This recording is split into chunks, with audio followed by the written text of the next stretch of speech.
Buenos días, buenas tardes y buenas noches. Vamos a hablar ahora de la segunda parte, predicación de los apóstoles, los escritos de San Pablo, o de Pablo. El comienzo de la predicación de los apóstoles fue solamente oral. Las sagradas escrituras eran al comienzo, tanto para los apóstoles como para los cristianos, como para Jesús, las mismas de Israel, es decir, el Antiguo Testamento. El órgano transmisor del mensaje cristiano es la Iglesia, jerárquicamente estructurada en torno a los 12 apóstoles y a Pedro, su cabeza, junto con su tradición viva, ejemplos de vida, culto e instituciones. Sin embargo, los primeros escritos cristianos no tardaron en aparecer como testimonios e instrumentos de esa viva tradición, la oral. Los primeros textos son del apóstol San Pablo, quien dirige diversas cartas a las comunidades por él fundadas y con las cuales trata de establecer una comunión.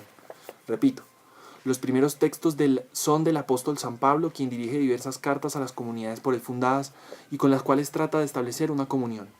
Entre los años 50 y 60, primera parte, se escribe 1 y 2 a los tesalonicenses, 1 y 2 a los corintios, a los filipenses, aunque otros las ponen esas cartas a los filipenses entre cartas de la cautividad, y se escriben Gálatas y Romanos.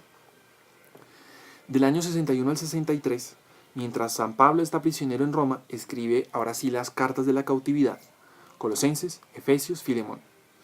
La última serie de cartas tiene como destinatarios a personas particulares, es decir, pastores de almas. De ahí el título de Cartas Pastorales, que se da a Primera y Segunda de Timoteo y Tito. Nos encontramos en el año 63 al 67.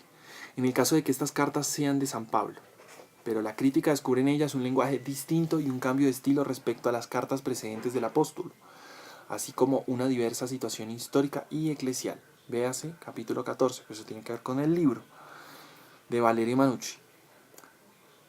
Repito de nuevo, así como una diversa... Entonces, pero la crítica descubre en ellas un lenguaje distinto y un cambio en el estilo respecto a las cartas precedentes del apóstol, así como una diversa situación histórica y eclesial, que se adapta mejor al último decenio del siglo I. Algún discípulo pudo haber utilizado algunos apuntes de San Pablo. Todo este conjunto de las cartas de San Pablo constituye un maravilloso testimonio de cómo el Evangelio transforma a las personas y a las comunidades. El lector queda acogido por él.